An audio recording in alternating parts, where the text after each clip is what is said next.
কৃষ্ণ ৰাম মন শুদ্ধ হেতু ভক্তি বিনে আন নাই মন শুদ্ধ কৰিব পৰা একমাত্ৰ উপায়টো হ'ল কেৱল ভক্তি ধাতু যোগ ইকটিন প্ৰত্যয় সমান ভক্তি ভজ ধাতুৰ অৰ্থ হ'ল ভাবি থকা ইকটিন প্ৰত্যয়ৰ অৰ্থ হ'ল আনন্দ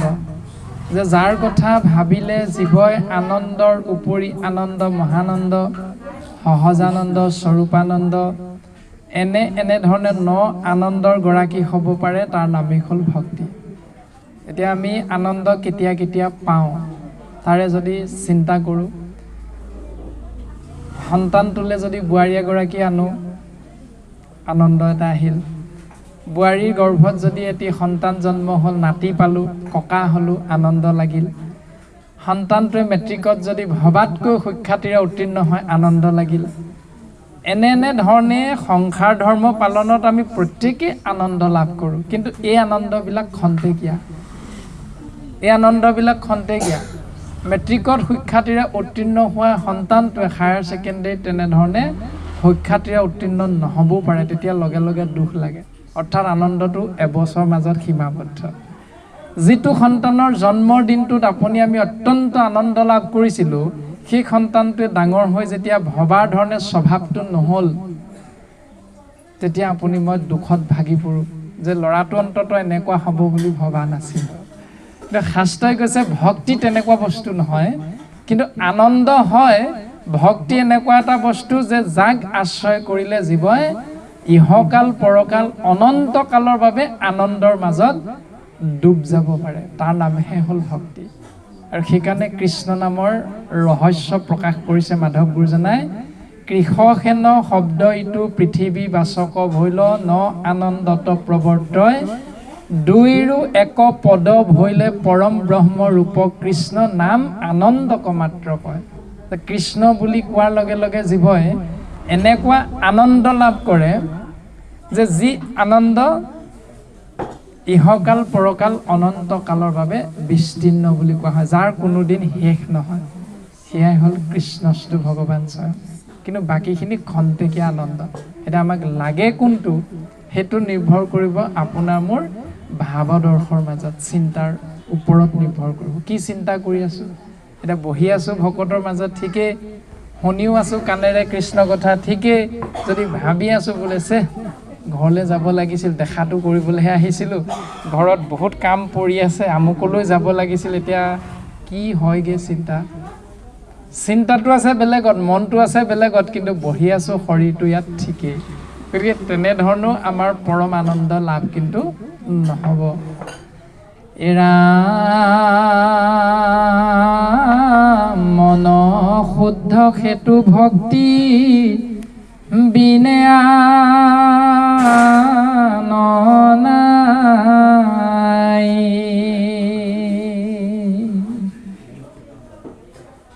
অব্যক্ত ঈশ্বৰ কৃষ্ণ কিমতে পুজিবা তাংক অব্যক্ত ঈশ্বৰ হৰি বুলি কোৱা হৈছে বা কৃষ্ণ আমি যি বুলিয়ে নকওঁ যে অব্যক্ত ঈশ্বৰ হৰি কিমতে পুজিবা তাংক তেওঁক কেনেকৈ পূজা কৰিবা তেওঁক কেনেকৈ সেৱা কৰিবা ব্যাপকত কিবা বিসৰ্জন তেওঁৰ কৃপা লাভৰ বাবে আমি কি ত্যাগ কৰিব লাগিব গুৰুজনাই কৈছে এটাৱন্ত মূৰ্তি শূন্য ভগৱন্ত কিন্তু মূৰ্তি শূন্য যিসকলে আমি কৈ থাকোঁ কৃষ্ণ বুলি কোৱা ৰাম বুলি কোৱা হৰি বুলি কোৱা হঠাৎ যদি কোনোবা এগৰাকীয়ে কৈ দিয়ে বোলে বাপ কৃষ্ণ হৰি বিষ্ণু ৰাম কৃষ্ণ ইমান কৈ আছে আপুনি কৃষ্ণনো কোনজন দেখুৱাই দিয়কচোন আমি দেখুৱাই দিব পাৰিমনে নোৱাৰোঁ এয়া হ'ল হৃদয়ৰ অনুভৱৰ বস্তু কিমতে পুজিবা তাংক তেওঁক কেনেকৈ সেৱা কৰিবা ব্যাপকত কিবা বিসৰ্জন তেওঁৰ কৃপা লাভৰ বাবে আমি কিবা ত্যাগ কৰিব লাগিব নেকি এটাৱন্ত মূৰ্তি শূন্য ভগৱন্ত এনেকুৱাই মূৰ্তি শূন্য আছে বুলি কৈ থকাসকলে দেখুৱাই দিব নোৱাৰে আৰু নাই বুলি কোৱাসকলেও অস্বীকাৰ কৰিব নোৱাৰে কেনেমতে চিন্তিবাহা তেওঁক কেনেকৈ চিন্তা কৰিবা ৰাম বুলি শুদ্ধ কৰা মন প্ৰথম মনটো শুদ্ধ কৰি লোৱা যদি মনটো শুদ্ধ কৰিব পাৰিছা তেতিয়াহ'লে সমস্ততে ঈশ্বৰ দৰ্শন পাবা যদি মনটো শুদ্ধ নহয় তেতিয়াহ'লে ঈশ্বৰ দৰ্শন নহয়। এতিয়া সূৰ্যটো বা চন্দ্ৰটো মাটিত আমি দেখা পাওঁনে নেপাওঁ? সূৰ্য বা চন্দ্ৰ মাটিত দেখা নেপাওঁ, কিন্তু পানীত আমি ফটফটীয়াকৈ দেখা পাওঁ। পানীত দেখা বস্তুটো ফটফটীয়াকৈ, মাটিত কিন্তু দেখা নেপাওঁ। মাটিত ভৰিটো দিলে সূৰ্যৰ তাপটো কিন্তু ভৰিটো অনুভৱ কৰিব পাৰে, কিন্তু সূৰ্যটো দেখা পোৱা নাযায়, তাৰ তাপটো অনুভৱ কৰিব পৰা যায় মাটিত। গতিকে আমি মাটি হ'ম নে পানী হ'ম সেইটো নিৰ্ভৰ কৰিব আপোনাৰ মোৰ চিন্তাৰ ওপৰত। যে পানীৰ দৰে হৈ আপুনি আমি প্ৰত্যেকটো বস্তু ফটফটীয়াকৈ দেখাই দিম নে আপুনি আমি মাটিৰ লগত নিজকে তুলনা কৰি সেই অনুভৱখিনি কৰাবলৈ চেষ্টা কৰিম। কোনটো হ'ম সেইটো নিৰ্ভৰ কৰিব আপোনাৰ মোৰ ভাৱনাৰ ওপৰত। এতিয়া মনটো শুদ্ধ কৰিবৰ একমাত্ৰ উপায়টো হ'ল কেৱল ৰাম কৃষ্ণ হৰি বিষ্ণু জগত প্ৰসিদ্ধ নাম লাজ এৰি গাইবা মহাসুখে। যদি লাজ এৰি সন্মান নিবিচাৰি মহাসুখেৰে ভগৱন্তৰ নামত নিজক অৰ্পণ কৰি দিয়া, তেতিয়াহ'লে তুমিয়ে উত্তম বুলি কোৱা হৈছে। শাস্ত্ৰই সেইজনকে উত্তম মনুষ্য হিচাপে চিহ্নিত কৰিছে, অভিহিত কৰিছে। গতিকে মা, ভক্তিহে কল্যাণ পথ কহিলো বুজাই, ঈশ্বৰত চিত্ত দিলে মুকুত হুই। ভক্তিয়ে হ'ল জীৱৰ কল্যাণ পথ, আৰু ঈশ্বৰত যদি চিত্ত অৰ্পণ কৰিব পৰা যায় তেতিয়াহ'লে জীৱৰ মুকুতি নিশ্চিত। আৰু মনটো যে শুদ্ধ কৰিম, ৰাম কৃষ্ণ হৰি বিষ্ণু নাম যে আশ্ৰয় কৰিম, এতিয়া নাম য'তে ত'তে পাম নেকি? য'তে ত'তেতো নাম বস্তু নাথাকে নহয়। এতিয়া গেলামালৰ দোকান এখনত গৈ যদি লোহাৰ বিচাৰোঁগৈ পাম নেকি? নাপাওঁ। হাৰ্ডৱেৰ দোকান এখনত আলু দাইল বিচাৰিলে পাম নেকি? নাপাওঁ নহয়। ঠিক তেনেকৈ গুৰুজনে আমাক সিদ্ধান্ত দিছে, নাম বস্তু য'তে ত'তে নোপোৱা, য'তে ত'তে নথাকয় হৰি নামৰ ৰত্ন, মহন্ত দোকানী কৰি ৰাখে মহাযত্ন। মহন্তৰ মুখে কথা শুনা প্ৰথমত, তেবে সে পুৰুষে পায় ভকতিৰ তত্ত্ব। কথা শুনি লেখে গুছে মনৰ সংশয়, কৃষ্ণৰ সেৱাতৰ ৰতি তেবেহে বাৰ হয়। গতিকে গুৰুজনাই কৈছে, ওৰা মন শুদ্ধি আদি কৰি যতে কয়, সৎসংগ সবাৰে মূল, জানিবা নিশ্চয়। মনক শুদ্ধ কৰি জীৱন ঈশ্বৰমুখী কৰিবৰ বাবে একমাত্ৰ উপায়টো হ'ল সংগ। সংগ লাভ কৰিব লাগিব। এতিয়া সেই সংগটোৰ নাম কি? সৎসংগ। এতিয়া আমি ইয়ালৈ আহিলোঁ, এতিয়া ইয়াৰ সৎসংগ হয়নে নহয়তো বুজিবলৈ আমি চেষ্টা কৰিব লাগিব। সংল সৎসংগ লৈ, এতিয়া সৎসংগ কেনেকৈ ল'ম, সৎসংগ চিনি পাম কেনেকৈ, সেই প্ৰশ্নটো হয়তো মনত আহিব পাৰে। শাস্ত্ৰই আমাক সুন্দৰভাৱে তাৰো উত্তৰ দিছে। ও ৰামে জীৱৰ দুৰ্ভেদ্য পাশ সংগ কহয়, কিন্তু দুৰ্জনৰ সংগ এৰিবে লাগয়। সেই সংগ নিতে যদি কৰয় সাধুত, মুখৰ দুৱাৰতে বে হুয় মুকুত।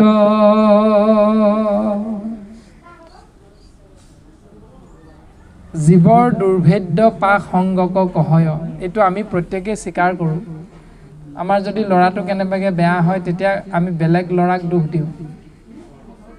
আমাৰ যদি নিজৰ ল'ৰাটো কেনেবাকৈ স্বভাৱটো বেয়া হয় তেতিয়াহ'লে লগত যোৱা ল'ৰাকেইটাক আমি দোষাৰোপ কৰোঁ। তহঁতি আৰু আজিৰ পৰা আমাৰ ল'ৰাটো লগ নলবি দেই, তহঁতৰ সংগত পৰিয়ে মোৰ ল'ৰাটো এনেকুৱা হ'ল, মোৰ ছোৱালীজনী এনেকুৱা হ'ল। এইটো বাস্তৱসন্মত পৃথিৱীখনত আমি প্ৰত্যেকেই অনুভৱ কৰোঁ এইটো কথা। শাস্ত্ৰই কৈছে যে সংগ দুখ, সংগ লাভ, উত্তম সংগ বা সৎসংগ আৰু দুৰ্জন বা দুষ্টৰ সংগ। কোনটো ল'বা সেইটোৰ ওপৰত নিৰ্ভৰ কৰিব জীৱৰ দুৰ্ভেদ্য পাক সংগক কহয়। তুমি দুৰ্ভেদ্য ভেদ কৰিবৰ বাবে সংগ যিহেতু নিশ্চিত, গতিকে সেই সংগটো দুৰ্জনৰ সংগ ল'বা নে সাধুৰ সংগ ল'বা সেইটো নিৰ্ভৰ কৰিব তোমাৰ চিন্তাৰ ওপৰত। গুৰুজনাই কৈছে সেই সংগ নিতে যদি কৰয় সাধুত মুখৰ দুৱাৰত তেবে শুৱয় মুকুত। দুৰ্জনৰ সংগ ত্যাগ কৰিলে আমাৰ অপৰ্যাপ্ত সময় ৰাহি হৈ যায়, আৰু সেই ৰাহি হোৱা সময়খিনি দুৰ্জনৰ বিপৰীতে যদি সৎ সংগ আশ্ৰয় কৰোঁ তেতিয়াহ'লে জীৱতত্বৰ মুকুতি লাভ হয়। আৰু সাধুৰ লক্ষণ কওঁ শুনা মা। সাধুৰ লক্ষণ বাবে কহো কৰিহাৰ হুয় কৰোণা চিত্ত সুহৃদ সবাৰ।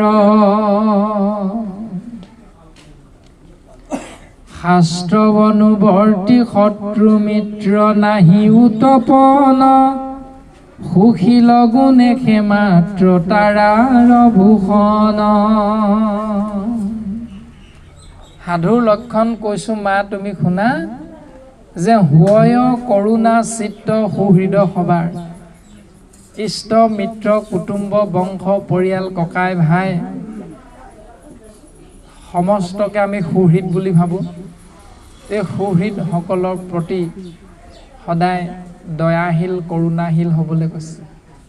সকলোকে মান্যতা অনুসাৰে সন্মান, মান্যতা অনুসাৰে মৰম স্নেহ শ্ৰদ্ধা ভক্তিৰে সেৱা নিবেদন কৰিবলৈ কৈছে। শাস্ত্ৰ অনুবৰ্তী শত্ৰু মিত্ৰ নাহি উতপন। এই কাৰণে সকলোৰে প্ৰতি সহনশীল হ'বা, এই কাৰণে সকলোৰে প্ৰতি মৰমীয়াল হ'বা, এই কাৰণে সকলোৰে প্ৰতি শ্ৰদ্ধা সন্মান নিবেদন কৰিবা। কাৰণ শাস্ত্ৰই কৈছে এইখন সংসাৰত কোনো কাৰো বন্ধু নহয়, এইখন সংসাৰত কোনো কাৰো শত্ৰুও নহয়, এইখন সংসাৰত কোনো কাৰো পিতৃও নহয়, এইখন সংসাৰত কোনো কাৰো পুত্ৰও নহয়। সকলো সকলোৰে শত্ৰু, সকলো সকলোৰে মিত্ৰ, সকলো সকলোৰে পিতৃ, সকলো সকলোৰে মাতৃ, সকলো সকলোৰে স্বামী। আজি আমি যিজনে পুত্ৰৰ ভাওটো দি আছোঁ, কাৰোবাৰ পুত্ৰ হৈ থকা নাই জানো আমি? এদিন বিয়াখন পতাৰ লগে লগে আমি আকৌ দুটা ভাও দিব লগা হয়। এটা হ'ল প্ৰথম ভাওটো দিছিলোঁ পুত্ৰৰ ভাও, বিয়াখন পতাৰ লগে লগে স্বামীৰ ভাওটো যোগ হৈ গ'ল। তাৰপিছত এদিন স্বামী আৰু স্ত্ৰীৰ সহবাসত মিলনৰ ফলত এটি পুত্ৰ সন্তান জন্ম হোৱাৰ লগে লগে আমি আৰু এটা ভাও দিব লগা হ'ল, ৩ নম্বৰ ভাওটো, পিতৃৰ ভাওটো দিব লগা হ'ল। আমিতো কাৰোবাৰ পুত্ৰ আছিলোঁ, কিন্তু এদিন আমি পুত্ৰ এটাৰ পিতৃ হৈ যাব লগা হ'ল। মানে কোনো কাৰো পুত্ৰও নহয়, কোনো কাৰো পিতৃও নহয়। এনেকৈ এই সংসাৰখন সুন্দৰভাৱে চলি আছে। কিন্তু তাতেই যদি আমি কৃষ্ণস্তু ভগৱন্তৰ নাম আশ্ৰয় কৰি আগবঢ়াই নিব পাৰোঁ, তেতিয়াহ'লে সেইজনে হ'ল নৰৰ ভিতৰত উত্তম, নৰোত্তম বুলি কোৱা হৈছে। হেৰা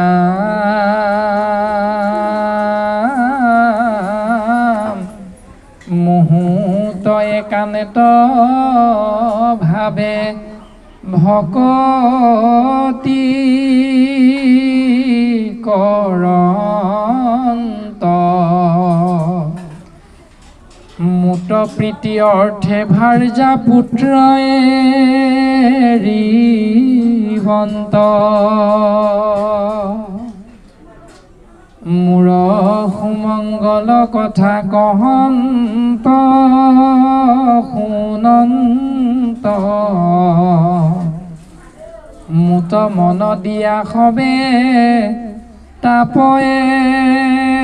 ৰাৱন্ত। সেই মা যিজনে মোত একান্তভাৱে ভক্তি কৰিব, তেওঁ মই কি ভাল পাওঁ সেইটোহে সদায় চিন্তা কৰি থাকে। যেনেকৈ আমি ল'ৰাটোক ভাল পোৱাৰ কাৰণে ল'ৰাটোৱে কি ভাল পায় সদায় সেইটো চিন্তা কৰি থাকোঁ নহয়।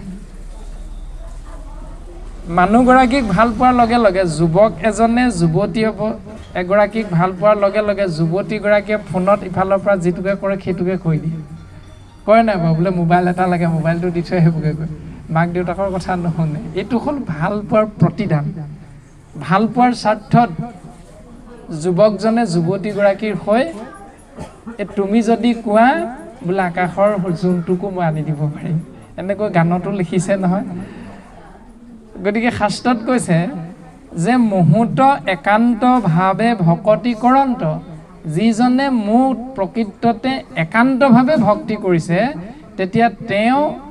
নিজে কি ভাল পায় এইটো কোনোদিন নাভাবে তেওঁ মোৰ ভক্ত হিচাপে মোক উপাস্য তত্ত্ব হিচাপে লাভ কৰি উপাস্য তত্ত্ব কৃষ্ণ মই কি ভাল পাওঁ মোৰ ভক্তজনে সেইটো সদায় চিন্তা কৰি থাকে যে ভগৱন্তই কি খাব বাৰু আজি এই বুলি ভাবি ভগৱন্তৰ অৰ্থে সেই সেৱাভাগ নিবেদন কৰে ভগৱন্তক আজি কিহেৰে মই সেৱা কৰিম এইটো কেৱল ভগৱন্তই কি ভাল পাব এইটোহে চিন্তা কৰি থাকে যে মই কি কৰি কি পিন্ধি ভগৱন্তৰ ওচৰলৈ যাম এইটো নাভাবে মই কি খাই ভগৱন্তৰ ওচৰলৈ যাম এইটো নাভাবে যে ভগৱন্তই বাৰু আজি কি ভাল পাব পাৰে কেৱল ভগৱন্তৰ ভাল পোৱা কথাটো ভাবি থাকে আৰু ভগৱন্তৰ ভাল পোৱাৰ কথাটো ভাবি থকাৰ কাৰণে লাহে লাহে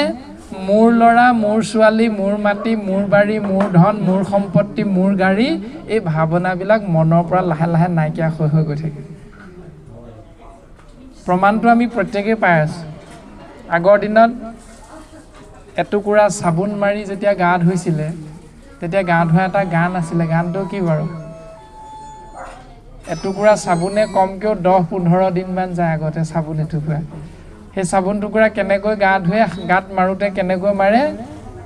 লুইতৰে পানী যাবি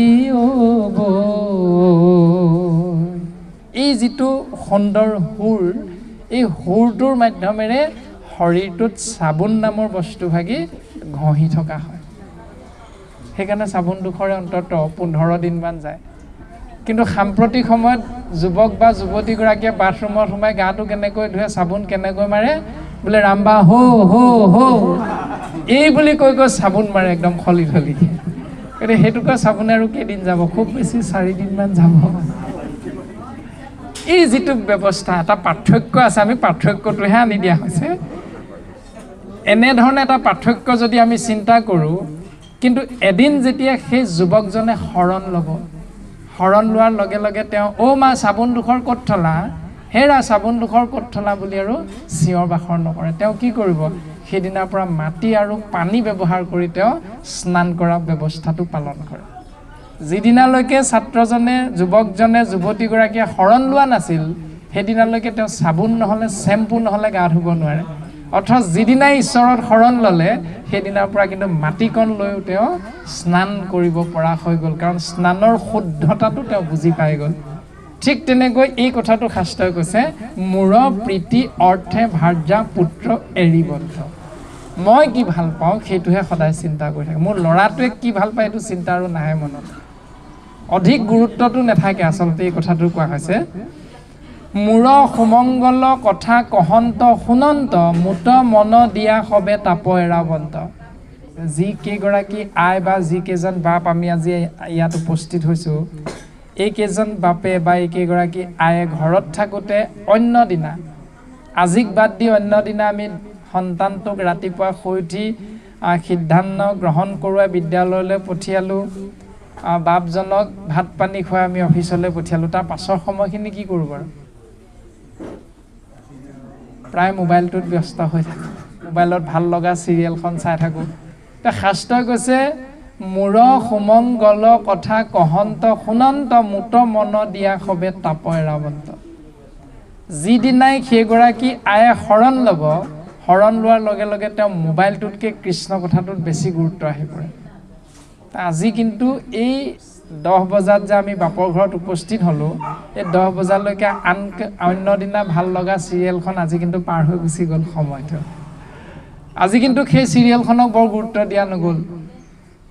কিয় কাৰণ কৰ্ণপথে ভকতৰ হিয়াত প্ৰৱেশী হৰি দুৰ্বাসনা হৰে সমস্তই যেহেন শৰত কালে জলৰ যতেক মল স্বভাৱতে নিৰ্মল কৰয় যে আমি ভকতৰ সংগ পালোঁ সৎসংগ সাধু সংগ আৰু কোৱাৰ লগে লগে কাণৰ দ্বাৰা আমি কৃষ্ণ কথা সমুৱাই দিলোঁ সমুৱাই দিয়াৰ লগে লগে ক'ত প্ৰৱেশ কৰিলে হৃদয়ৰ মাজত প্ৰৱেশ কৰাৰ লগে লগে হৃদয়ত ইমান পৰে থকা কুৰচুত কপট দম্ভ দেশ্য অহংকাৰ মদ মাচৰ্য আদি অৱগুণবিলাক কৃষ্ণ নামে তৎমুহূৰ্ততে নাশ কৰি পেলালে সেইকাৰণে মোবাইলত 11 বজাত দিয়া ভাল চিৰিয়েলখন আজি আপুনি আমি কৃষ্ণ কথা শুনি পাহৰি থাকিলে এই কথাটো প্ৰকাশ কৰিছে যে মূৰ সুমংগল কথা কৃষ্ণৰ নামতহে যে জগতৰ মংগল হয় এই কথাটো কাণত পৰাৰ লগে লগে চিৰিয়েলখনৰ কথাটো পাহৰি গ'ল আৰু এই কথাটোকে সুদৃঢ় বিশ্বাসে আঁকোৱালি লৈ ইয়াৰ পাছত ঘৰত গৈ আমি সন্তানটোক কম শুনটো যে আজিৰ পৰা তোমালোকেও এইবিলাক অকণমান কমাই চাবা পাৰিলে কৃষ্ণ কথা ভাবিবলৈ আৰম্ভ কৰিবা কাৰণ কৃষ্ণ নামেই হ'ল সমস্ত জগতৰ মংগলকৰ্তা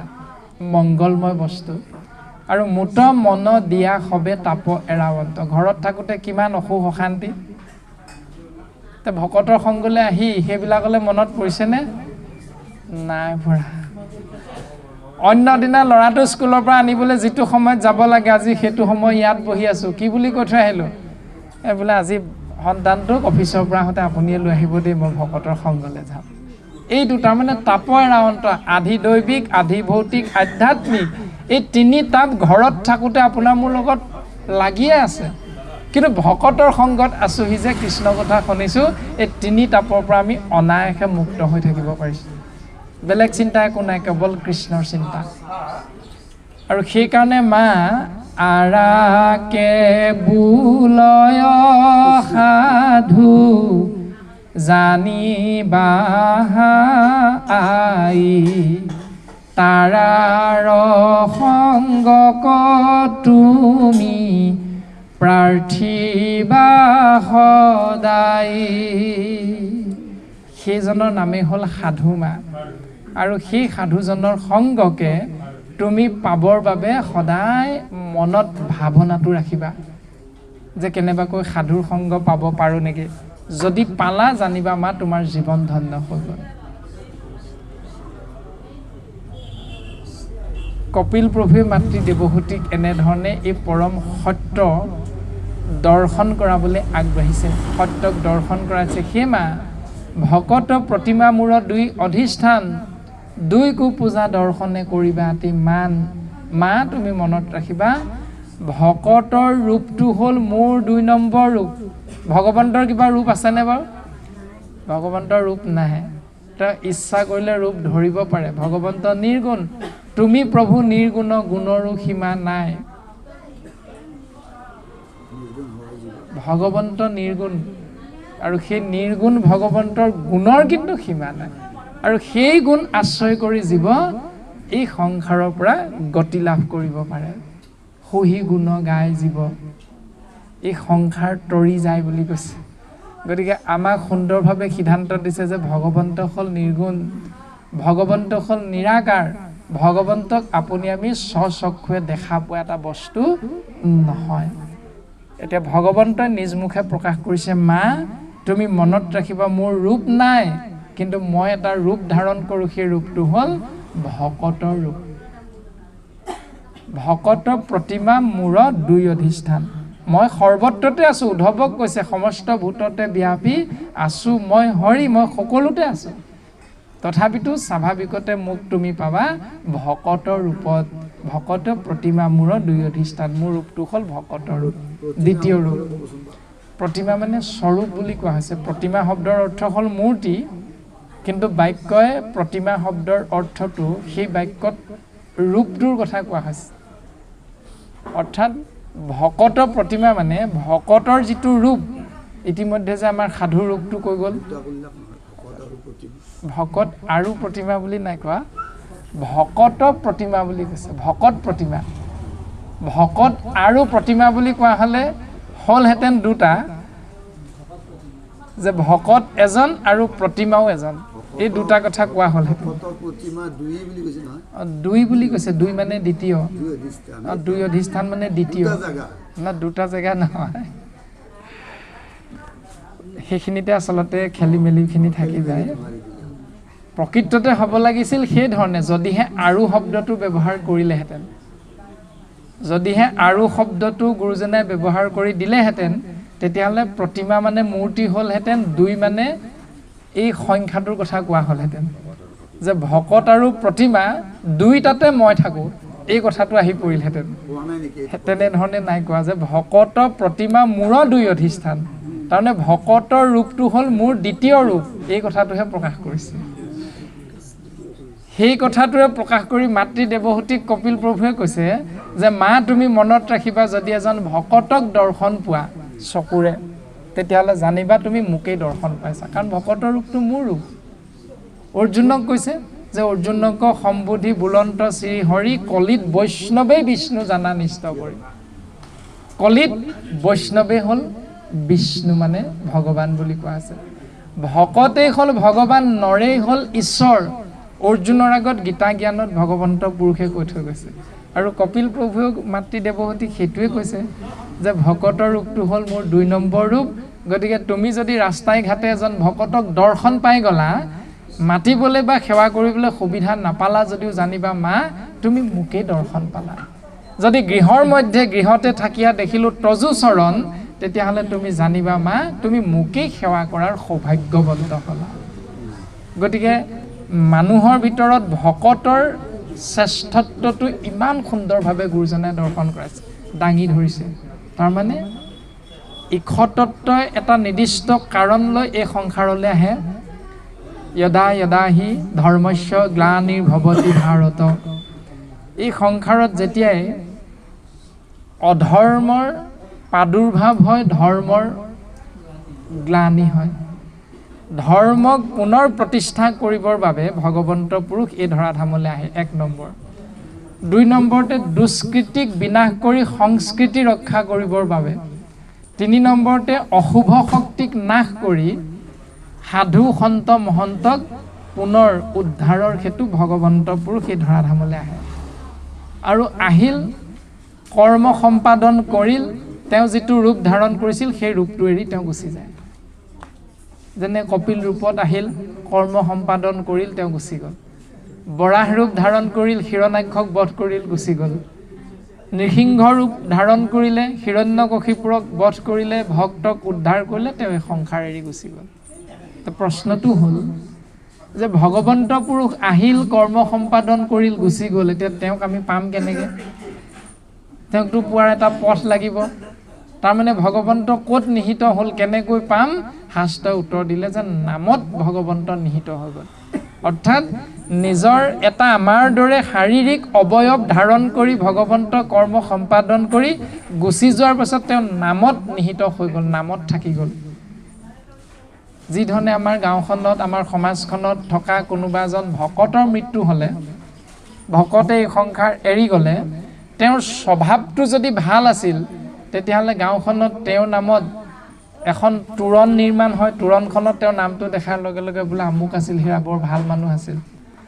গাঁৱলৈ সোমাই অহা পথটোৰ নাম যদি আমুক শইকীয়া পথ আমুক কলিতা পথ বুলি লিখি দিয়া যায় আঁতৰৰ পৰা অহা মানুহসকলেও জানিব এই মানুহজন চাগে গাঁওখনত বৰ ভাল মানুহ আছিল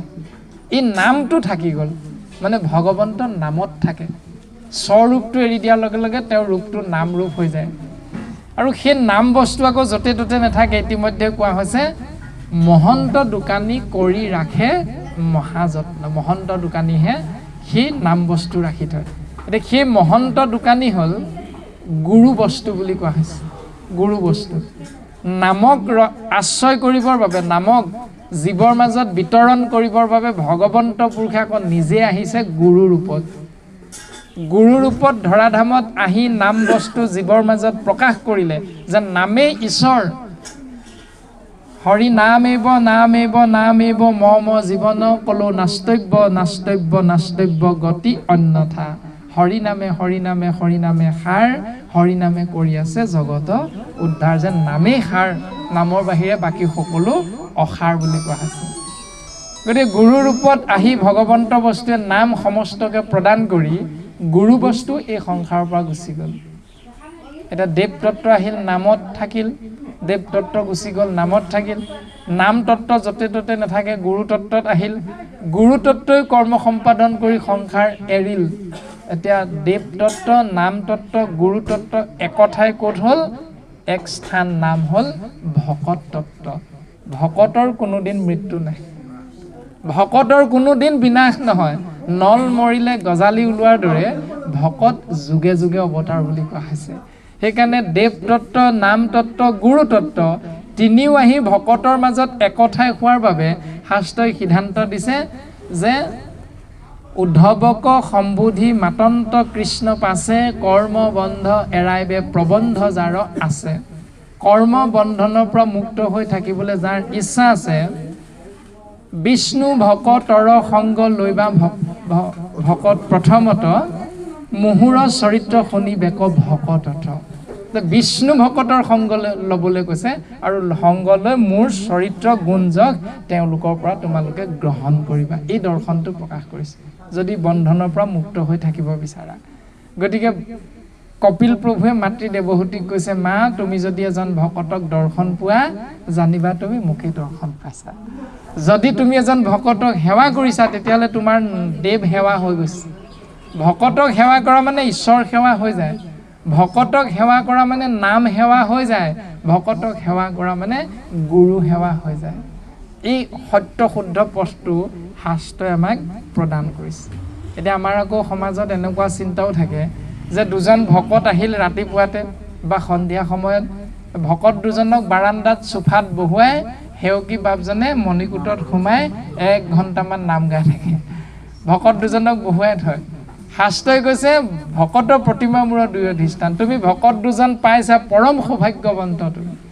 সেই দুজনক সেৱা কৰা মানে তোমাৰ গুৰু সেৱা হৈ গ'ল, তেওঁক সেৱা কৰা মানে নাম সেৱা হৈ গ'ল, তেওঁলোকক সেৱা কৰা মানে ঈশ্বৰ সেৱা হৈ গ'ল। ইমান উত্তম বুলি কৈছে ভকতক। তাৰ পাছতো আমি তেনে এজন ভকতৰ হাৰিলে নিজক যদি উত্তৰণ ঘটাব নোৱাৰোঁ, তেতিয়াহ'লে আমাতকৈ দুৰ্ভগীয়া দ্বিতীয় এজন নোৱাৰে। সেইকাৰণে মাতৃ দেৱহূতিক কৈছে, সেই মা আৰাক বুলয় সাধু জানিবাহা আই, তাৰাৰ সংগক তুমি প্ৰাৰ্থিবা সদায়। তুমি পাৰিলে সদায় তেওঁলোকৰ সংগ ল'বলৈ চেষ্টা কৰিবা, নোৱাৰিলেও কোনো কথা নাই।